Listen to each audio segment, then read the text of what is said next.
Buenos días, iglesia, ¿cómo están? Qué hermoso ver sus caras. Ha sido un tiempo muy lindo. Nosotros llegamos de Coyhaique el jueves. Fueron aproximadamente 12 horas de viaje para llegar. Y cuando salimos de Coyhaique estaba nevando. Entonces, bastante diferencia entre nuestra ciudad querida. Muchas gracias, hermano. Y La Serena. Qué hermosa La Serena. Lo hemos pasado tan bien, cada detalle.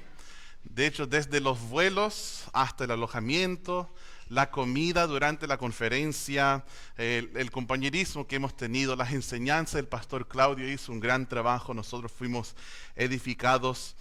Muchas gracias, hermano Pedro, hermana Paola, no la veo en este momento, hermano Héctor, hermana Sandra, gracias por la invitación y principalmente quiero agradecer al pastor Luis por esta oportunidad de poder ser una extensión por unos minutos de su ministerio aquí en este púlpito. Para mí es un gran privilegio poder predicar la palabra de Dios. También tenemos con nosotros un pedacito de Coyhaique.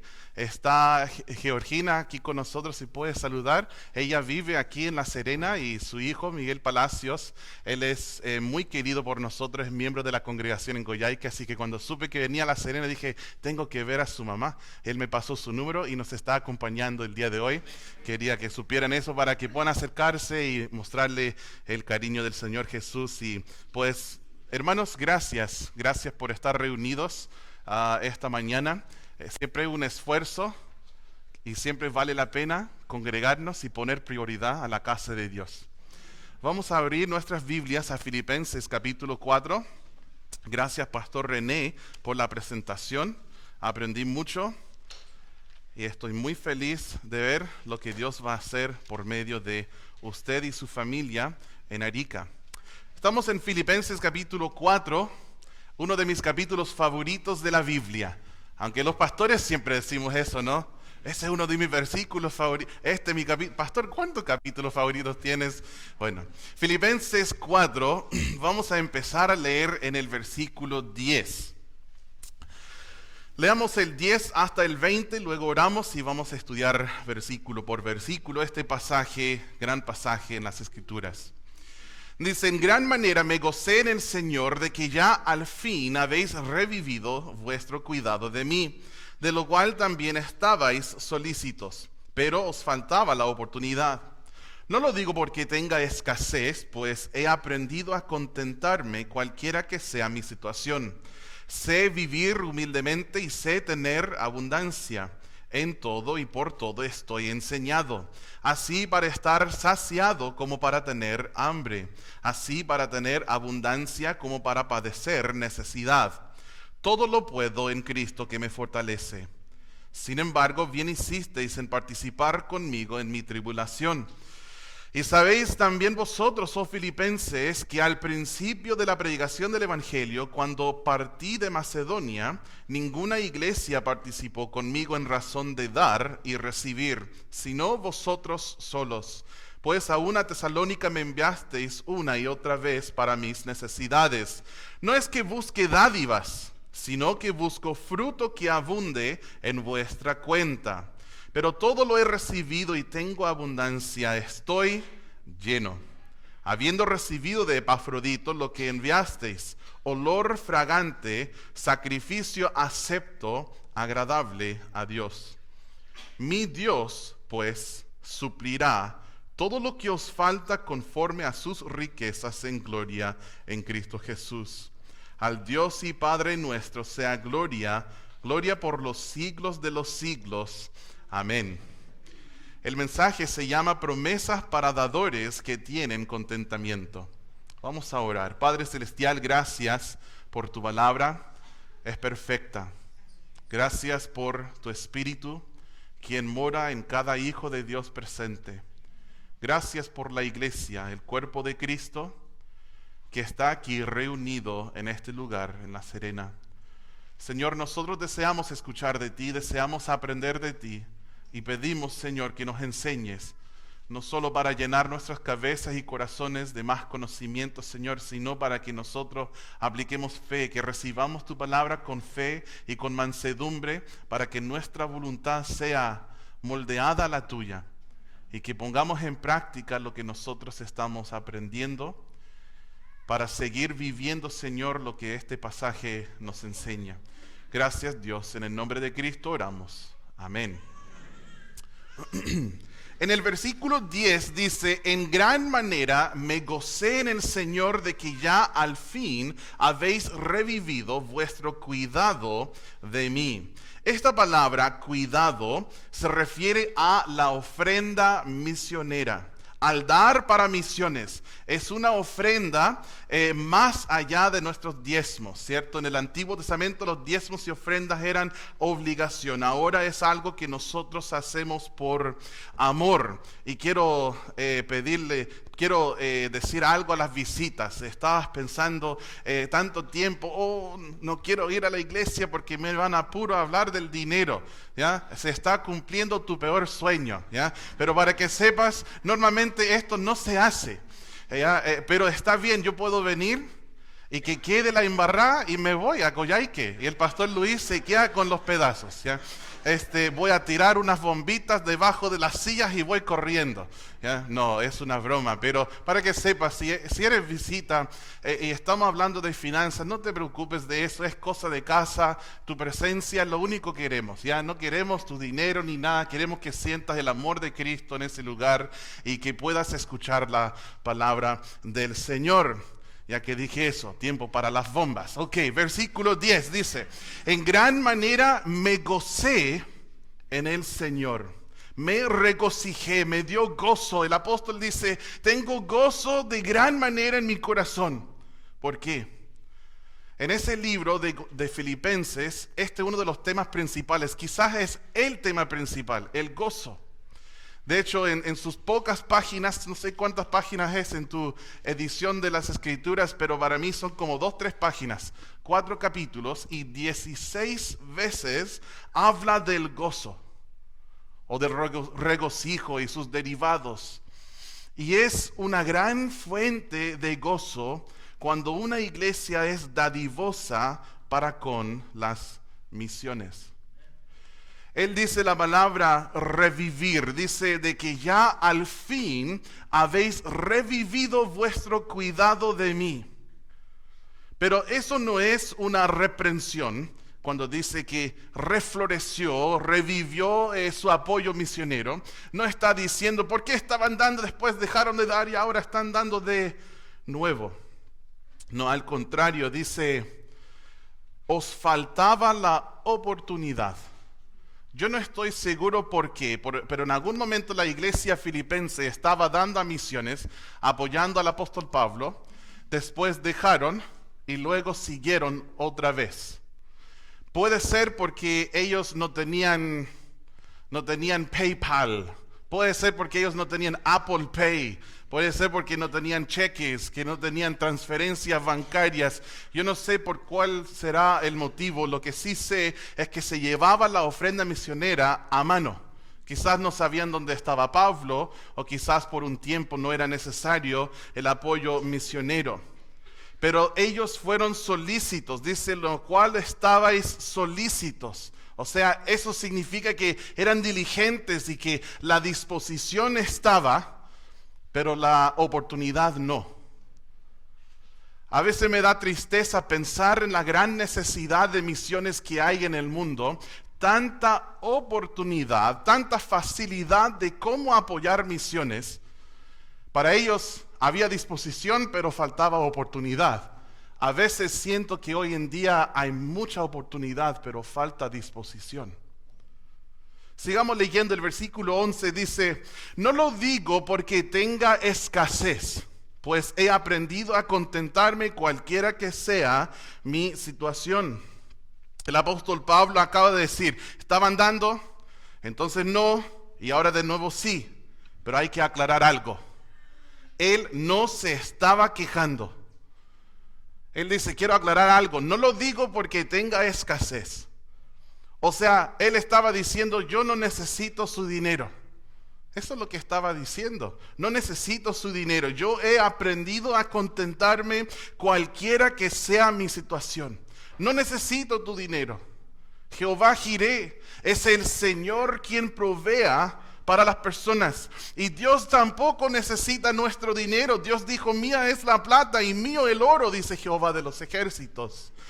Porque mía es toda bestia del bosque y los millares de animales en los collados. Conozco todas las aves de los montes y mías son las fieras del campo. Si yo tuviese hambre, no te lo diría a ti, porque mío es el mundo y su plenitud. Salmo 50, versículos 10 al 12. El otro era de Ageo 2:8. El apóstol Pablo había aprendido el contentamiento. Nosotros, hermanos, necesitamos dejar de quejarnos. Él nos estaba quejando. No lo digo porque tenga escasez. El murmurar o el quejarse es el opuesto del contentamiento. Vamos a ver que él dijo, yo he aprendido a contentarme cualquiera que sea mi situación. En ese mismo libro, en Filipenses 2:14, dice, haced todo sin murmuraciones. El Señor no quiere que nosotros estemos quejando siempre. A veces me da risa, en el invierno le preguntas a alguien, ¿cómo estás? Oh, bien, pero está helado, está haciendo frío. Después en el verano, ¿cómo estás? Oh, bien, pero cuánto calor, estoy muriendo. Pero nunca están felices. O sea, siempre hay algún motivo por qué quejarse.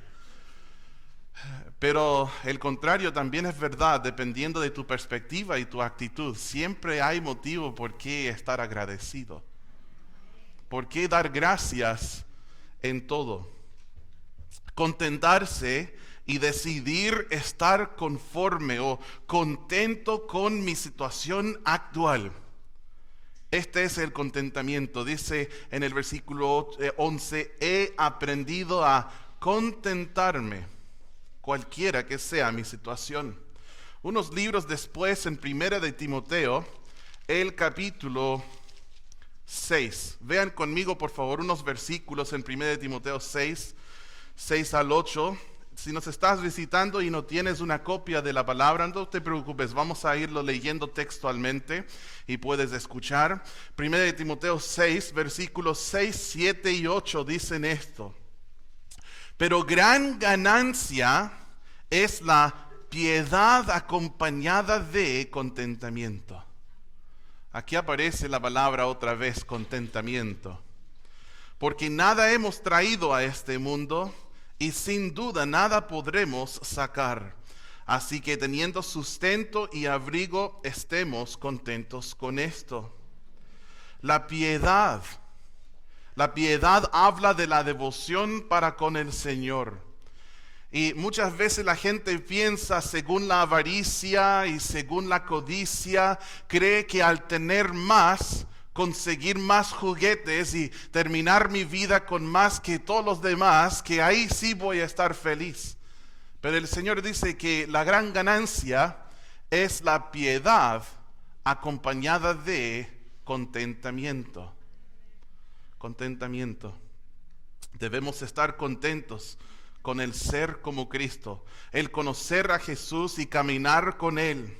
Salmo 17:15 dice, en cuanto a mí, yo en justicia veré tu rostro, quedaré satisfecho cuando despierte a tu semejanza. La gran piedad, la gran ganancia es piedad acompañada del contentamiento. Al simplemente tener ropa y alimento y agua, debemos estar contentos.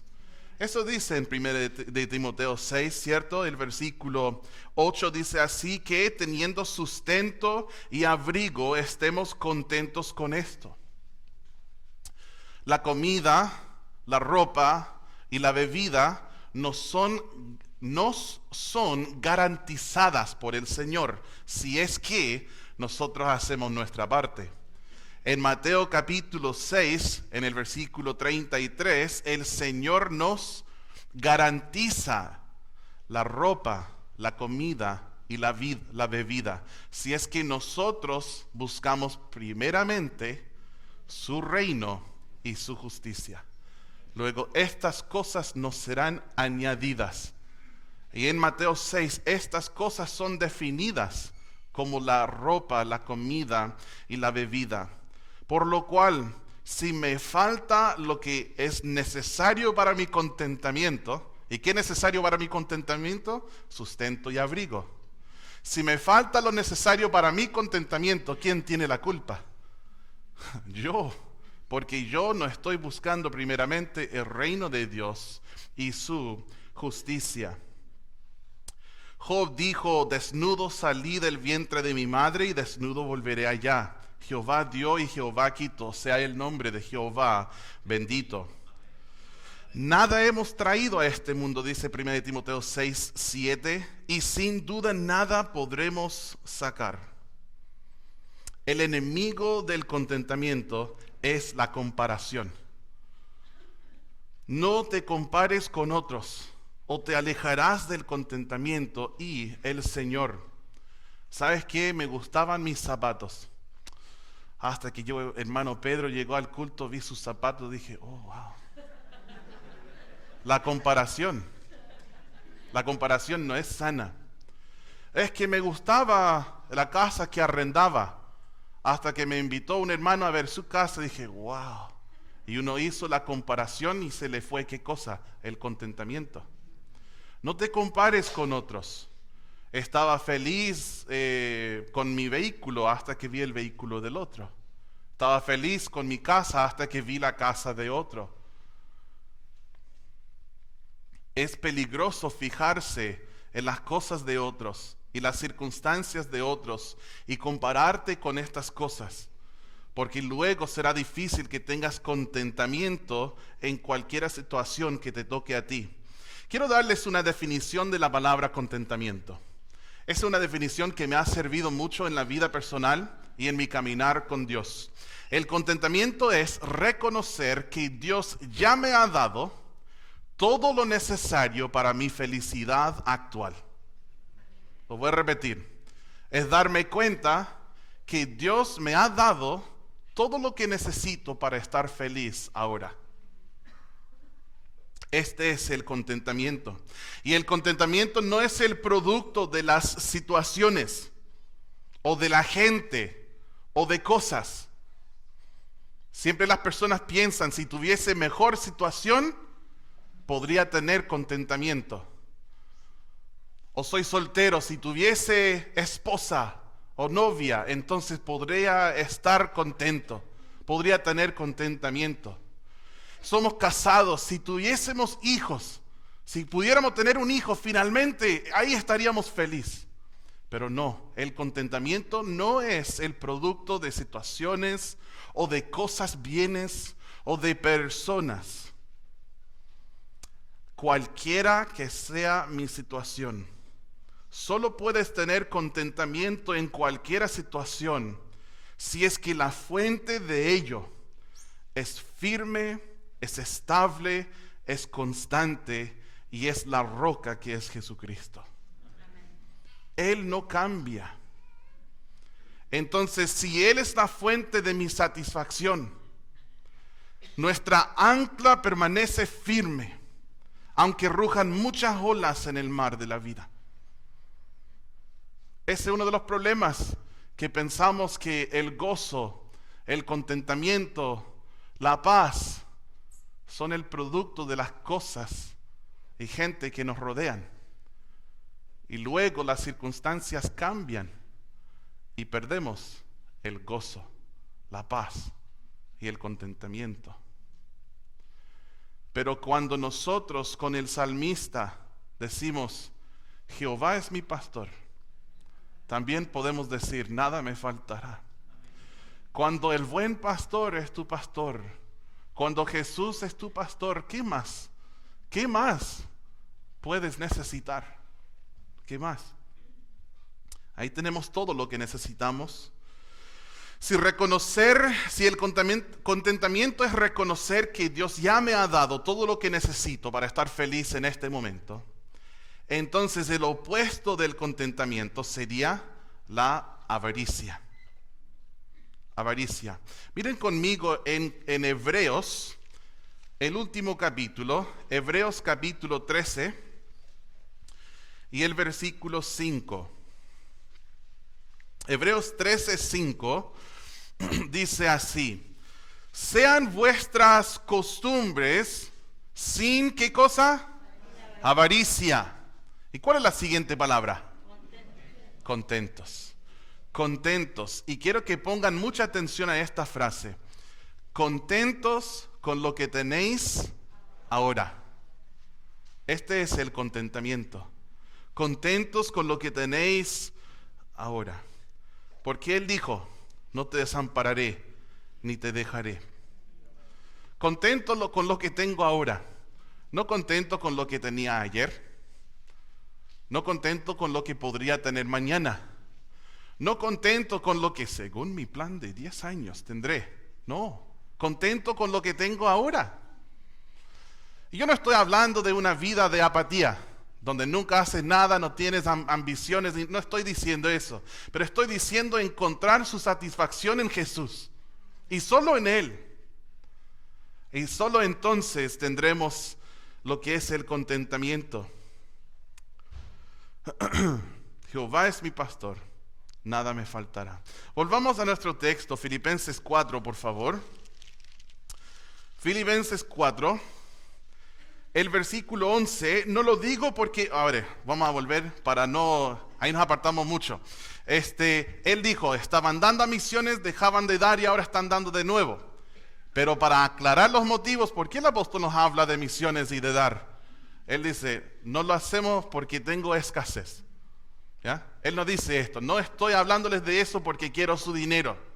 Pues yo he aprendido contentamiento ante cualquier situación.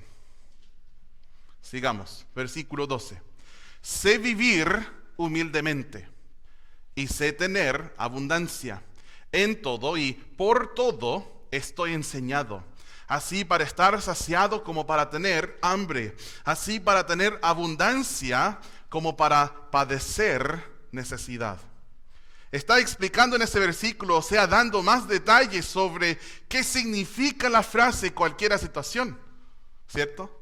Dice tener mucho, tener poco, abundancia, humilde, hambre, saciado, abundancia, necesidad. Nos está hablando de todas esas situaciones y ahí nos podemos dar cuenta que el contentamiento no depende de lo que tenemos, ¿cierto? Depende de quién tenemos, a quién tenemos en el corazón. Hay dos palabras que me llaman mucho la atención. Una es la palabra aprendido en el versículo 11 y otra es la palabra enseñado en el versículo 12. Dice, estoy enseñado. Dice, he aprendido. El contentamiento es comportamiento aprendido. Los bebés no nacen contentos. Los bebés nacen descontentos. ¿Quiénes han visto un nacimiento? Levanten sus manos. ¿Ya? Yo he visto 4. Bueno, 5 si contamos al mío, pero no estaba muy consciente. Pero los 4 hijos míos nacieron por cesárea y ahí estuve presente. Pude orar primero con los ginecólogos antes de cada vez que iban a hacer la cirugía con mi esposa. Oramos antes y entré, ¿cierto?, como de doctor. ¿Eh? Tenían que con cinta y parche juntar 2 de las ropas para que cupiera, pero pude entrar al final. Lo primero que hacen estos bebés es que empiezan a probar los pulmones que Dios les dio, ¿cierto? Nacen y ¡guau! Y lloran y lloran y lloran. Los bebés nacen descontentos. ¿Es una palabra descontento, no? Bueno, ustedes entienden al gringo, ¿cierto? Los bebés nacen con necesidad, quieren que le cambie los pañales, quieren que le dé leche, quieren dormir, que le haga así para eruptir, o sea, nunca, y después de darle todo el cariño que necesita, que tiene todo el sueño que necesita, que tiene la guatita llena, que tiene un pañal fresco, todas sus necesidades suplidas. ¡Ué! ¡Ué! Igual pueden llorar a veces. Y nos reímos porque es chistoso. Pero ¿sabe lo que no es chistoso? Cristianos que tienen a Jehová y tienen todas sus necesidades suplidas. Todo lo que podrían necesitar y mucho más. Mucho más. ¿Alguien aquí solo tiene ropa, comida, bebida? Yo creo que no. Creo que tenemos mucho más que eso. Y si son como yo, a veces aún así hacen sus berrinches espirituales. Que yo necesito y yo quiero, y ¿por qué, papá? ¿Qué pasó? Y así son los cristianos muchas veces. Hermanos, no debe ser así. No es pecado ser un bebé en Cristo, pero sí es malo seguir siéndolo. Todos nacemos de nuevo y somos como un niño. No podemos recibir alimento sólido. No podemos recibir las cosas profundas de la palabra de Dios. Necesitamos leche como un bebé. Pero ¿sabes qué? Cuando un niño ya tiene 5, 10, 15 años, dale un bistec, ¿cierto? No necesita leche materna y papilla, necesita crecer y ser maduro. Entonces en la vida cristiana nosotros queremos proceder a la madurez, ¿cierto? Queremos crecer en la gracia y el conocimiento del Señor, y una parte importante de la madurez cristiana es tener contentamiento. Dice, he aprendido a tener contentamiento en nuestro texto, en el versículo 12, dice, así para tener abundancia como para padecer necesidad. Esas dos palabras, padecer necesidad, ¿qué me dicen? Significan que aun cuando yo percibo alguna necesidad, aún en este momento, Dios quiere que yo tenga contentamiento. Piensa en esto. Quizás estás padeciendo alguna necesidad ahora. Dios en este momento igual quiere que tengas contentamiento. Y luego llegamos al versículo 13. La primera promesa para dadores que tienen contentamiento. El versículo 13 dice, todo lo puedo en Cristo que me fortalece. Aquí está esa preciosa promesa que muchos conocemos y muchos hemos memorizado. Todo lo puedo en Cristo que me fortalece. Yo he enfrentado muchas circunstancias, muchos momentos donde sentí que la situación fue demasiado abrumadora para mí, demasiado difícil de soportar, o que alguna responsabilidad sobrepasaba mis capacidades. El ser esposo antes de casarme, no podía dormir la noche antes. Dije, yo voy a ser cabeza de un hogar. Yo realmente sentí incapaz. Ser padre. Tuvimos 9 meses, ¿cierto?, para prepararnos. Pero después llega el momento y el nudo en el estómago, las mariposas que volaban por ahí. Dije, voy a ser papá. Bueno, ya era papá, porque cuando está en el vientre del bebé, es un bebé y ya somos papás, ¿cierto? Pero como que cuando nazca, como que, ¡wow! Yo no sentí listo para eso. Cuando me trasladé de un país a otro país para ser misionero, primero como soltero y después con mi familia. Lo hice en 2010 cuando era soltero. El apoyo económico que recibía era 200,000 pesos. El arriendo que encontré, el único arriendo, después de buscar una semana en un barrio complicado, era de 240,000 pesos. Yo no sabía cómo lo iba a hacer. Eso fue en 2010. No sabía cómo lo iba a hacer. En 2012 llegué a Chile, un año casado, con un bebé de 3 meses. Llegamos a la ciudad de Coyhaique. Habíamos preguntado a un misionero con más experiencia, más conocimiento, algún presupuesto que necesitábamos. Y él nos dio un presupuesto. Le dije, ¿cuál sería lo mínimo que necesitamos para sobrevivir en Chile? Y me dio un presupuesto bastante conservador. Nosotros luego oramos al Señor y pedimos, Señor, pedimos que proveas esto.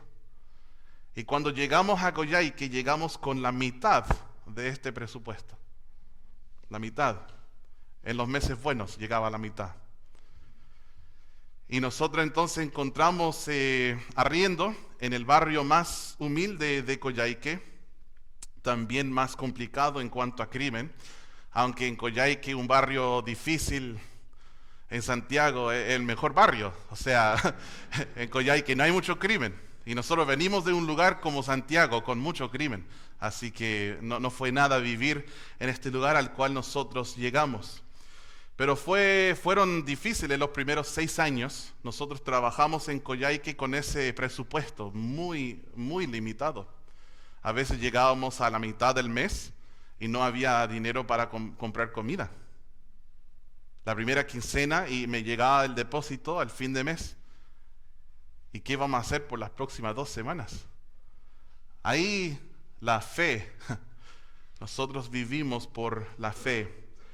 Y como se dan cuenta, no me faltó ninguna comida.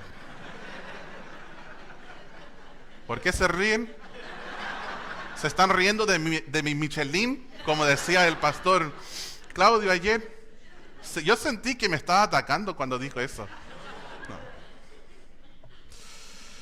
Ante situaciones así, uno no siente capaz de superar. Ser pastor, yo recuerdo que cuando empezamos la iglesia, la gente me hacía preguntas, me decían, yo decía, no sé, es mi primera vez ser pastor. Todavía digo lo mismo, no sé, esta es mi primera vez ser pastor. Ya son 10 años, pero es mi primera vez. Sí. Mi primera vez ser esposo, mi primera vez ser papá. Y estamos aprendiendo, pero uno no siente capaz de estas cosas. Pero aquí tenemos una promesa hermosísima. Si puedes aprender el contentamiento, entonces esta promesa es para ti. Todo lo puedo en Cristo, que me fortalece. Estas 2 palabras, en Cristo, es una frase que se ve seguido en las Escrituras. Es una frase que refiere a nuestra posición en el Señor Jesús después de ser salvo. De hecho, habla de esto en 2 Corintios 5:17, de modo que si alguno está en Cristo, nueva criatura es. Las cosas viejas pasaron, y aquí todas son hechas nuevas. O como dice en Efesios 2:10, después de los versículos famosos que todos conocemos, pues por gracia sois salvos, ¿cierto? Por medio de la fe, y esto no de vosotros, pues es don de Dios, no por obras para que nadie se gloríe. El siguiente versículo dice, porque somos hechura suya, creados en Cristo Jesús. Cuando nosotros nacemos de nuevo, el Señor nos coloca en Cristo. Antes de eso estamos en Adán. Las Escrituras dicen, en Adán todos mueren, mas en Cristo todos serán vivificados. Cuando yo fui salvo, Dios me colocó en Cristo. Entonces lo que estamos viendo, tienes que darte cuenta que es para una persona que tiene certeza de su salvación. Si estás aquí y no tienes certeza de tu salvación, no permitas que pase ni un día más sin aclarar esas dudas. La salvación es muy sencilla. Ojo, cuidado con las religiones porque lo han complicado demasiado.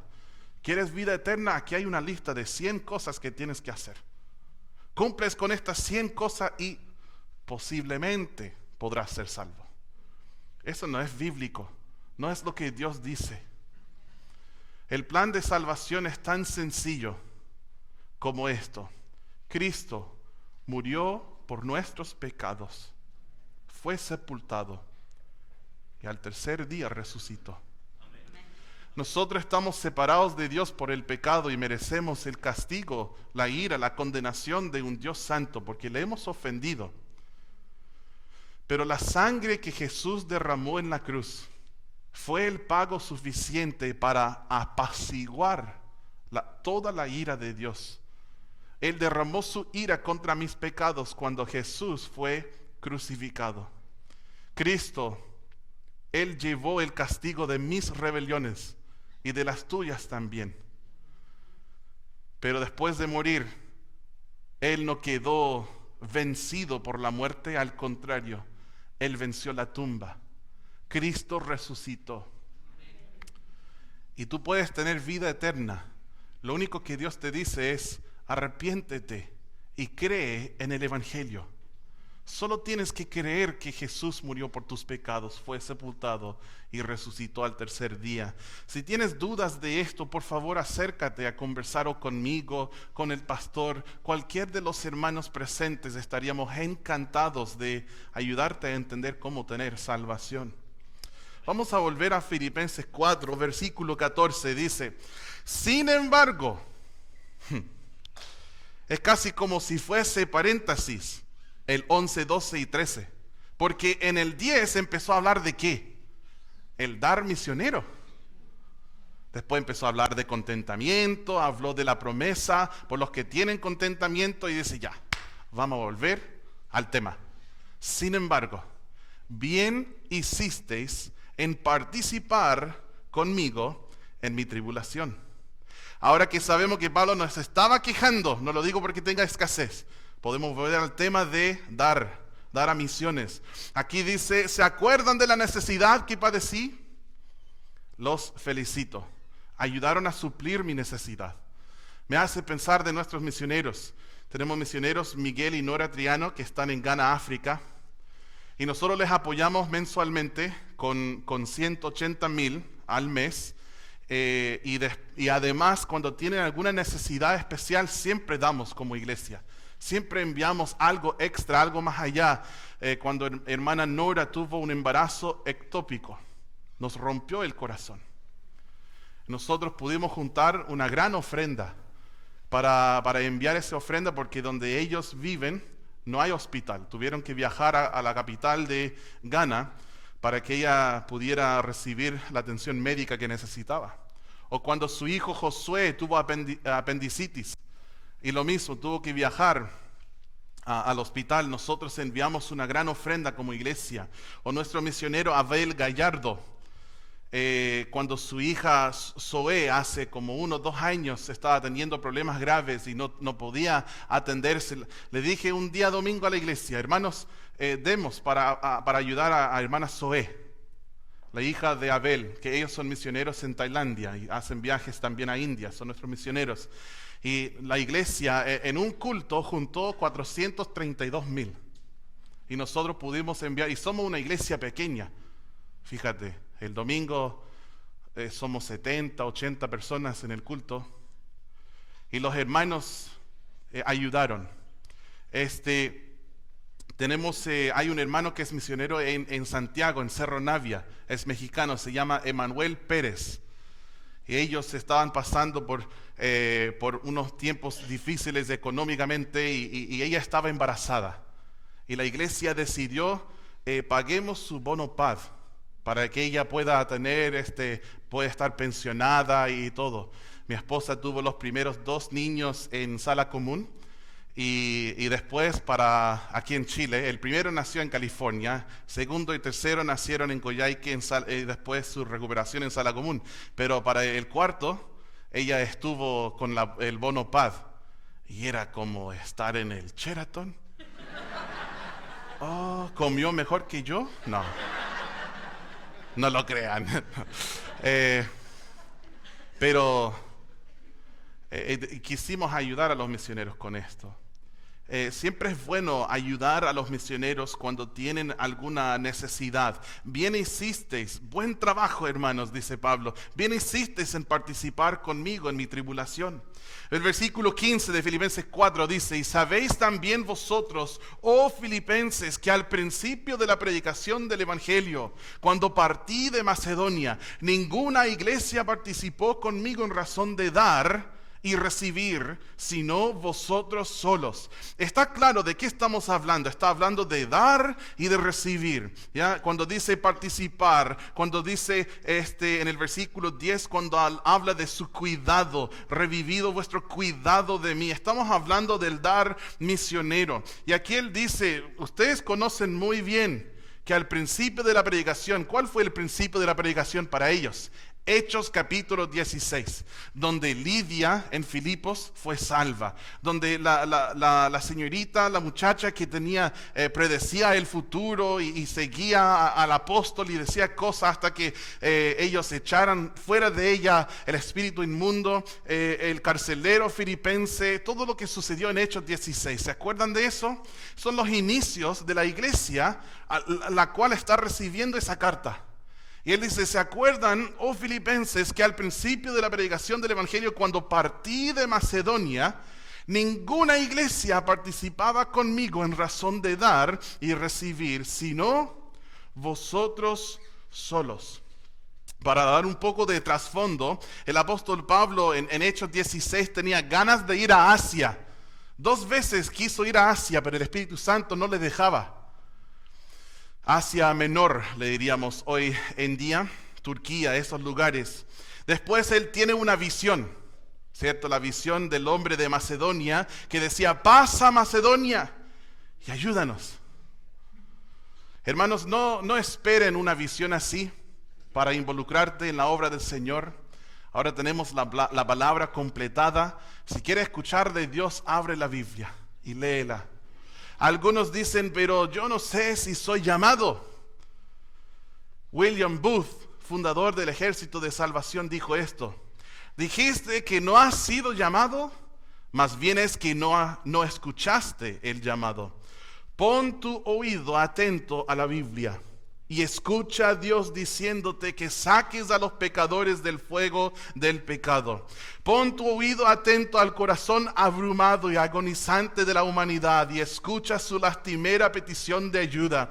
Ve y párate a las puertas del infierno y escucha a los condenados que te piden ir a la casa de sus padres para advertir a sus hermanos y hermanas, a sus siervos y amos, para que no vengan a ese lugar. Y ya que lo hagas, mira a Cristo cara a cara, a quien su misericordia has profesado obedecer, y dile si unirás de corazón, alma y cuerpo y circunstancias en la marcha para publicar su misericordia al mundo. ¿Dónde están los cristianos que hoy dirán, oh Señor, heme aquí, envíame a mí? Bueno, el apóstol Pablo tuvo esta visión y fue a Macedonia. Ellos partieron de Troas, donde estaban en bote. Eventualmente llegan a Neápolis, que es el puerto que entra a la región de Macedonia. La región de Macedonia era donde estaban ubicados Tesalónica, Berea y por supuesto la ciudad de la iglesia recipiente de esta carta, Filipo. Entonces, en el versículo 15, él está hablando de cuando tuvo esa visión, llega a Neápolis, sube el cerro para llegar a la ciudad principal en ese lugar que era Filipos. Y les dice en el 15, ¿se acuerdan cuando recién me fui de Filipos? Ya, de eso está hablando. Versículo 16, pues aún a Tesalónica me enviasteis una y otra vez para mis necesidades. ¿Dónde está Tesalónica? ¿Se acuerdan? Está también en Macedonia. Él dice, salí de Filipos, pero aún cuando llegué a Tesalónica, ustedes enviaron una vez y otra vez. Si tú estudias Hechos, verás que la siguiente ciudad después de Filipos fue Tesalónica. O sea, él llegó a Filipos. Sucedió todo con Lidia, la muchacha, el carcelero, fundó una iglesia en Filipos, se va de Filipos, todavía está en la región de Macedonia, la provincia de Macedonia, pero está en Tesalónica. Y él dice, aun cuando estaba en Tesalónica, me estaban apoyando económicamente como misionero. Eso es lo que dice el versículo 16. Es muy importante que nosotros podamos empezar nuevas iglesias y que en estas nuevas iglesias desde el primer día estén apoyando misiones, desde su inicio. Este es el modelo del Nuevo Testamento. Yo recuerdo en nuestra inauguración empezamos a apoyar a Miguel y Nora Triano, que son nuestros misioneros en Ghana. con $180,000 cada mes. Bueno, son $200, así que cambia cuánto les enviamos en pesos. Pero ellos no pueden usar pesos allá, así que les enviamos dólares. Y bueno, por estos 10 años les hemos apoyado a ellos, también a nuestros misioneros que están en Tailandia, y ahora tenemos un misionero que está en Ecuador. Pero es importante que nosotros apoyemos desde el inicio. Yo no tengo tiempo para desarrollarlo, porque el tiempo se nos hace corto. A veces quiero predicar 2 horas, no se preocupen, no lo voy a hacer hoy. Pero si tuviésemos tiempo, diría, hermanos, busquemos 2 de Corintios 8, que es un gran pasaje acerca del dar por gracia. Y en 2 de Corintios 8, los primeros versículos, dice que todas las iglesias de Macedonia eran dadivosas. Pero en Filipenses 4 y el versículo 15 dice que nadie en Macedonia estaba dando a misiones, excepto Filipos. Eso por lo menos a mí me da a entender que el dar es contagioso. Empezó en Filipos, luego Berea, Tesalónica, todas las demás iglesias empezaron a apoyar económicamente y generosamente. También es algo que yo he vivido.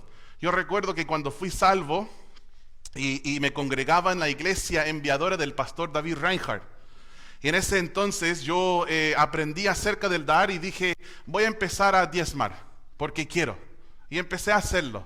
Luego llegó un predicador que nos habló acerca de misiones. Y empezó a hablar acerca de dar a misiones y dije, wow, yo puedo dar eso también. Entonces oré y decidí entre yo y el Señor, voy a empezar a dar. Y decidí dar proporcionalmente. ¿Está bien dicho? ¿Sí? 5%. Empecé a dar 5% a misiones. Y luego recuerdo el otro año decía un predicador, ¿y por qué no dan un doble diezmo? ¿Un doble diezmo? ¿Qué es eso? Dijo, el diezmo para apoyar la obra de la iglesia local, siempre voluntario, lo que uno decida hacer. Y yo dije, ¿puedo hacer eso? Y él dijo, ¿y por qué no das un otro diezmo a misiones por medio de tu iglesia local? Oré y decidí hacerlo. Y cada año iba subiendo, y cuando escuché de un pastor, se llama John Wilkerson, y el pastor Wilkerson predicaba sobre dar a misiones. Él tiene 10 hijos, y vivían en una casa muy humilde, pastoreaba una iglesia de más de 2,000 personas, pero tenía una casa chiquitita, eran como sardinas en su casa, tenía un vehículo muy antiguo, él se vestía de ropa americana, pero no porque la compró en Estados Unidos de América, porque era usada, eso quiere decir, sus zapatos feos, y el pastor nos habló y dijo, con mi señora nosotros damos un diezmo. Era en mi clase de pastorología en el seminario.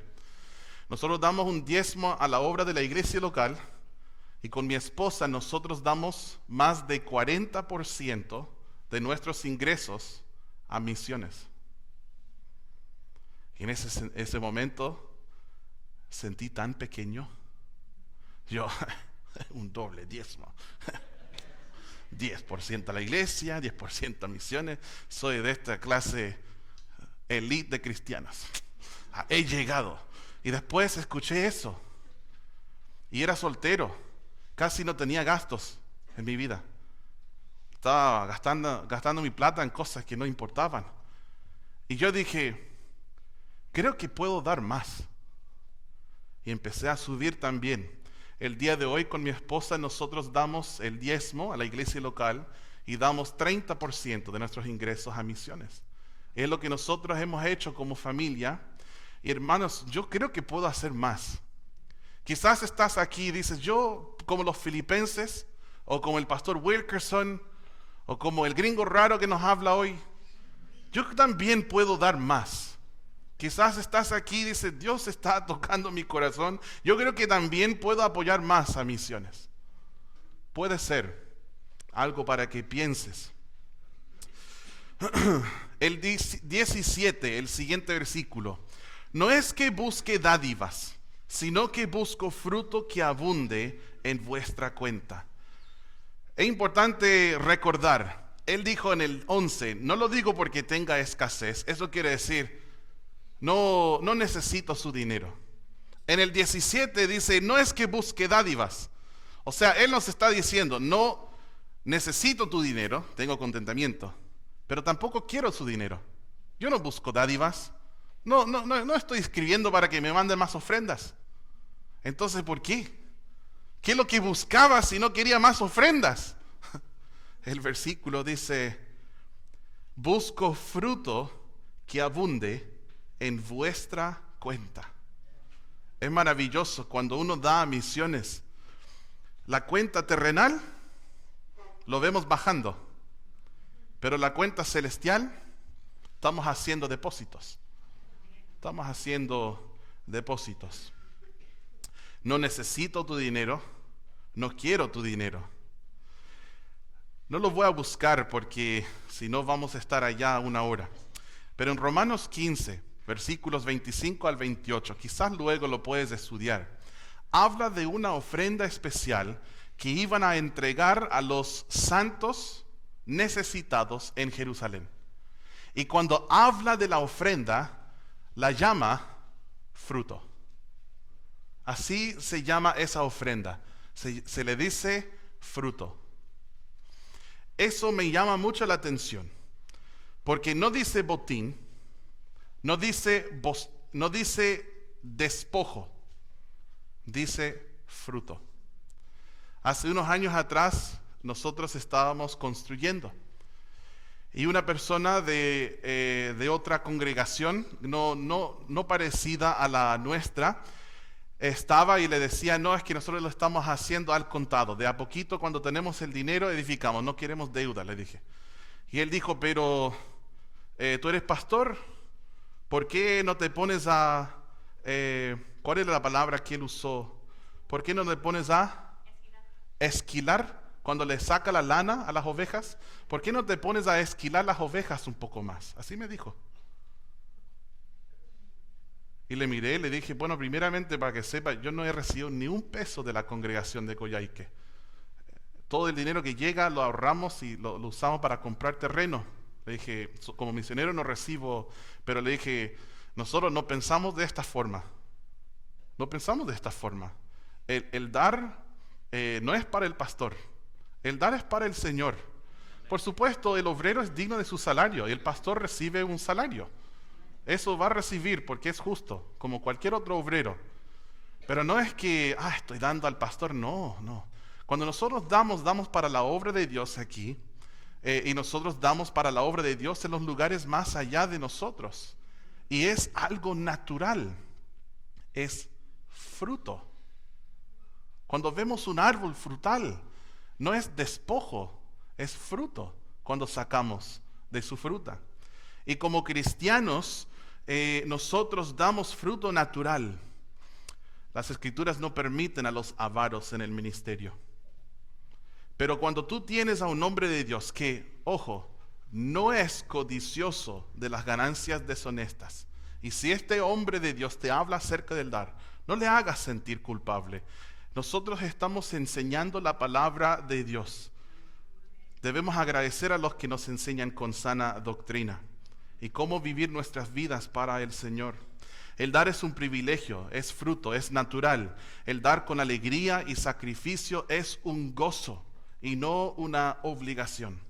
Quiero recomendarles, hermanos, dar el diezmo porque decidiste hacerlo, no porque alguien te dio un tirón de oreja. Quiero animarte a ofrendar para misiones, más allá del diezmo.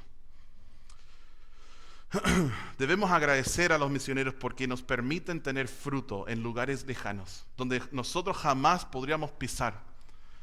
Nuestros pesos o dólares o como sea que apoyamos llegan a lugares donde nosotros jamás podríamos imaginar llegar. Y así nosotros hacemos tesoros, no en la tierra donde la polilla y el orín corrompen, sino en el cielo. En el versículo 18 dice, pero todo lo he recibido y tengo abundancia. Estoy lleno, habiendo recibido de Epafrodito lo que enviasteis. Olor fragante, sacrificio acepto, agradable a Dios. Yo sé que Pablo no era chileno.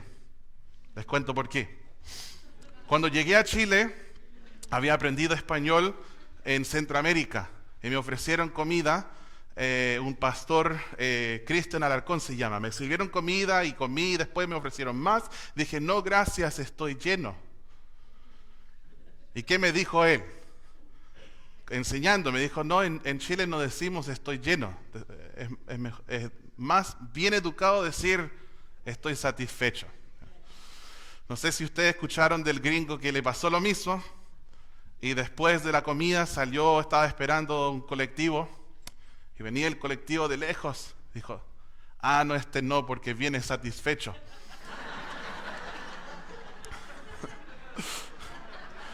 El apóstol Pablo aquí hablando de la ofrenda misionera y con gratitud en su corazón dice, gracias hermanos, estoy lleno. Lo que ustedes han hecho, ¿se acuerdan de la necesidad de la cual él hablaba cuando decía he aprendido a contentarme en cualquier situación? Él dice, ahora la situación está mejor, porque Dios les ha usado a ustedes para suplir una necesidad y estoy lleno. Una de las creencias que los cristianos siempre hemos creído y defendido desde los tiempos de Jesús, es uno de los distintivos bíblicos de los bautistas, se llama el sacerdocio del creyente. No te asustes por las palabras raras. El sacerdocio del creyente, ¿qué significa? Que cada hijo de Dios es un sacerdote. Eso es lo que las Escrituras nos enseñan. Dice en Apocalipsis 1:6, nos hizo reyes y sacerdotes para Dios. En 1 de Pedro 2:5 dice, sacerdocio santo somos. En el versículo 9 dice, real sacerdocio somos. Tenemos sumo sacerdote, es Jesús. Nosotros tenemos unción, es el Espíritu Santo. Nosotros tenemos templo, es el cuerpo de cada hijo de Dios. Somos sacerdotes y Él quiere que nosotros hagamos sacrificios espirituales. Y uno de los sacrificios espirituales no es solo cuando ofrecemos nuestros cuerpos en sacrificio vivo, santo y agradable a Dios. No es solo cuando le damos alabanza de los labios, como dice Hebreos 13:15, y las buenas obras y la ayuda mutua. Pero también el versículo 18 dice, al final del versículo, hablando de la ofrenda misionera, olor fragante, sacrificio acepto, agradable a Dios. Esto quiere decir que cuando ofrendo a misiones, estoy ejerciendo el oficio de sacerdote, dando un sacrificio para con el Señor. Dice acepto y agradable a Dios. Acepto significa que Dios lo acepta, ¿cierto? Agradable significa que le gusta también. Lo acepta y le gusta. El versículo 19. Casi llegamos al final del túnel, veo una luz, ¿ya? No se me duerman, hermanos. Escucho sus guatitas diciendo. El versículo 19.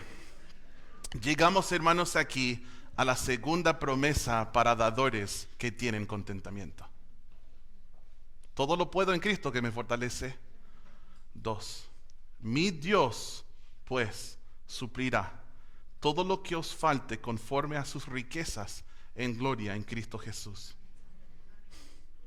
Dios suplirá todas sus necesidades si tienes contentamiento y das a las misiones. Nosotros, como les decía, llegamos con un presupuesto muy limitado a Coyhaique. Sin embargo, Dios sabía lo que el presupuesto era, lo que necesitábamos.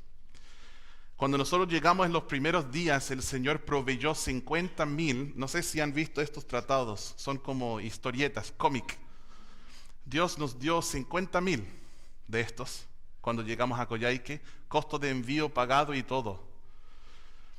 Cuando llegamos a Coyhaique, el Señor proveyó 20,000 evangelios de Juan, hermosos evangelios de Juan, lindos. Nos proveyó 20,000 CDs evangelísticos. Los llevamos a todas las casas de Coyhaique.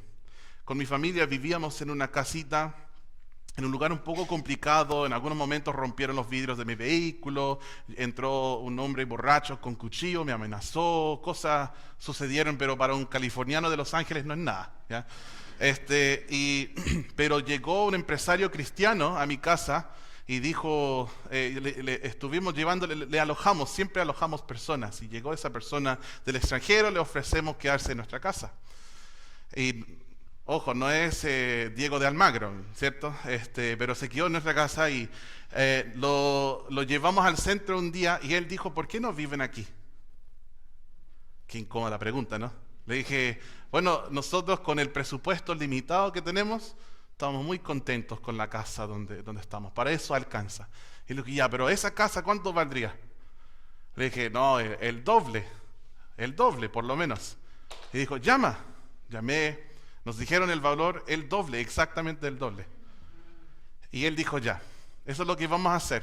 Vengan acá y yo les voy a enviar el dinero cada mes para que vivan aquí en este lugar. Algo que jamás esperábamos. Luego nosotros fuimos a vivir ahí y estaba en mi casa de nuevo un empresario cristiano alojado en mi casa.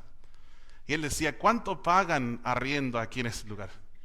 Y le dije, pero le expliqué también que solo estamos pagando la mitad, porque alguien nos está enviando la otra mitad del dinero. Y él dijo, sí, pero están quemando su dinero. Así dijo, con el arriendo, mucho mejor, deben comprar. Y después ese dinero va hacia un dividendo. Le dije, sí, pero para eso se requiere un pie.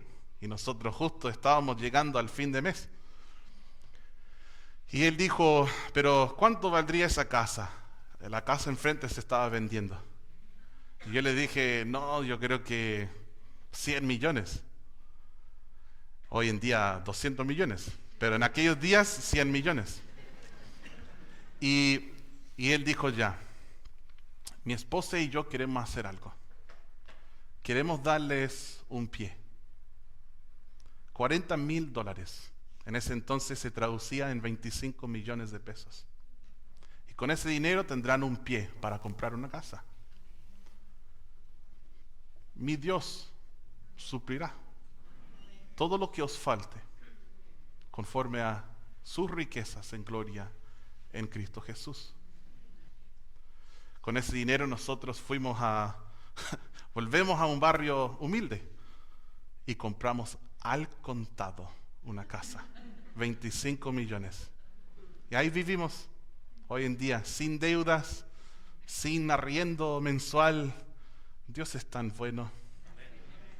La iglesia de Coyhaique, ya no entramos en el lugar donde estamos. En realidad debemos de ser, por el espacio, yo creo que debemos de ser como 30 personas máximo, pero somos 80 en algunos domingos y hay un solo baño y hay un pequeño salón donde a veces hay hasta como 25 niños, no se imaginan. El salón de los niños es como de aquí hasta de donde termina la plataforma y los niños están así. Oh, no digan a Seremi, por favor, hermanos. Borren esta transmisión. Y hemos ya por años orado, Señor, necesitamos más espacio. Y la iglesia, todo lo que llega que habría sido como un sueldo pastoral, lo ahorramos. Y la iglesia compró el lugar donde están actualmente, donde estamos. Y además nosotros teníamos aproximadamente 120 millones ahorrados. Y necesitábamos para una compra, entramos con mucha fe, firmamos un contrato de comprar un lugar que vale 200 millones. Un restaurante que ya no funciona en un campo. Se llama el restaurante Don Quijote. Grande, en una parcela un poco más de media hectárea. Y está a 1 kilómetro de Coyhaique. Y nosotros firmamos el contrato y nos daba un año para cancelar el resto de los 200 millones. O si no, íbamos a tener una infracción de 50 millones para dejar con el dueño. Y nosotros sin lugar. Pero oramos y unánimes entre el liderazgo decidimos tomar la decisión. Y oramos y trabajamos también. Hermanas haciendo empanadas, ventas y todos trabajando y dando, sacrificando. Y un día un pastor de Texas me llama y me dice, ¿cuánto les falta para comprar ese terreno? Le dije, alrededor de $100,000, así le dije. Y él dijo, ya, con la iglesia vamos a estar orando. Gracias, pastor.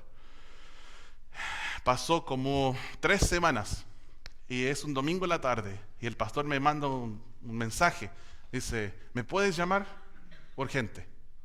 Sí, ya, ok, ¿qué pasó? Le llamo. Lo primero que me dice, ¿estás sentado? Cuando te dicen eso puede ser muy bueno o puede ser muy malo. Y el pastor me dijo, hoy llegó al culto un vaquero, cowboy, y andaba trayendo un bolso grande. Y no lo conocía, nunca había venido a nuestra iglesia, jamás. No me conocía tampoco el hombre. Y el hombre me mira y me pasa su bolso y dice, vamos a pagar por ese terreno para los misioneros en Chile. Y le mira y dice, ¿quién eres? ¿Cómo sabes de nuestro misionero en Chile? Y él dijo, lo que pasa es que hoy en la mañana estuve trabajando con mis vacas. Y el hombre vende vacuno, ese es su negocio. Estaba trabajando con mis vacas y quería escuchar una prédica, entonces puse en YouTube, iglesia en esta ciudad. Y ahí salió usted. Y predicó una prédica, me encantó el mensaje, todo lindo, y terminó, dije, voy a escuchar otro. Y siguió a la siguiente prédica. Y empezaste y dijiste, tenemos un misionero en Chile que necesita $100,000. Entonces vine al culto esta tarde y yo quiero ayudar. El pastor abre, lo mira, efectivo, billetes de $100 cada uno, $100,000. Eso fue hace unos meses atrás. Lo compartí con la iglesia. No hubo ojo seco. Todos llorando. Años orando al Señor por eso. Yo decidí no predicar. Y les dije, hermanos, ¿quieren cantar un himno? Y tenemos como himnarios en cada silla. Y dijeron, ya, cantemos ese. Empezamos a cantar. Ok, ¿qué sigue? Otro hermano, otro himno. Nosotros cantamos por horas. Docenas y docenas de himnos. Solo dando gracias al Señor, quien siempre es fiel y siempre provee. Tenemos maravillosas promesas para los dadores que tienen contentamiento, ¿cierto? Tengo 2 llamados a la acción para el cristiano. Necesitas tener contentamiento y necesitas dar para misiones. Eso es muy lindo. El futuro es brillante, es tan brillante como las promesas de Dios, dijo Adoniram Judson, el primer misionero enviado de Estados Unidos a Birmania. Hermanos, tenemos 2 hermosas promesas aquí. Las he vivido. Hudson Taylor dijo, la obra de Dios hecha a la manera de Dios nunca carece de la provisión de Dios. Cuando anuncié a la iglesia lo del vaquero que vende vacuno, les dije el versículo de Salmos, cuando el Señor dijo, mía es toda bestia del bosque y los millares de animales en los collados. Todo el vacuno de este Señor son del Señor, son de Dios. Bueno, vamos a orar y cuando termine de orar voy a pedir si Pastor Luis podría pasar aquí adelante. Les invito a acompañarme, hermanos. Padre Celestial, quiero decirte muchas gracias porque tú eres muy bueno y eres todo lo que nosotros necesitamos. Señor, si hay alguien aquí que todavía no te tiene como Salvador, no han creído en Jesús como Salvador, no tienen salvación, vida eterna, certeza de un hogar en el cielo, te ruego que hoy sea el día que decidan creer en Él, arrepentirse para contigo y tener fe en tu Hijo Jesús. Para todos mis hermanos y hermanas que están presentes, ayúdanos, Señor, a tener contentamiento y que este contentamiento siempre se halle en la persona de nuestro precioso Salvador Jesús. Y que seamos generosos como fruto de una vida consagrada a ti. Gracias, oh Dios, en el nombre de Jesús oramos. Amén.